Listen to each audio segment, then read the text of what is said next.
તાપી જિલ્લામાં ઉચ્છલ તાલુકાના બાબરઘાટ ખાતે ભારતના 77મા પ્રજાસત્તાક પર્વની જિલ્લા કક્ષાની ભવ્ય ઉજવણી પ્રસંગે કલેક્ટર ડોક્ટર વિપિન ગર્ગે ગૌરવભેર ધ્વજવંદન કરી જણાવ્યું કે સમુદ્ર આદિવાસી સાંસ્કૃતિક અને તાપી જિલ્લાની સાચી ઓળખ છે અને સાચી ઓળખ વિજ્ઞાન સેતુ પ્રોજેક્ટ અંતર્ગત વિમાન પ્રવાસ કરી ઈસરોની મુલાકાત લેનાર 28 આદિજાતિ બાળકો પણ આ બાળકો આપણા જિલ્લાના ભવિષ્યના વૈજ્ઞાનિક અને ખરા અર્થમાં તાપી કે તારે છે।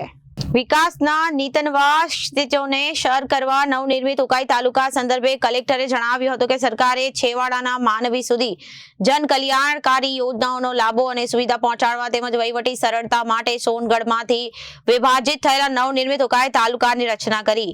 આ નિર્ણય ઉકાઈ તાલુકાના વિકાસની ગતિએ વેગ આપશે। વધુમાં કલેક્ટરે ઉમેર્યું હતું કે રાજ્ય સરકારે તાપી જિલ્લાના શૈક્ષણિક સામાજિક અને આર્થિક વિકાસ માટે અનેકવિધ પરિણામલક્ષી પ્રયાસો કર્યા છે।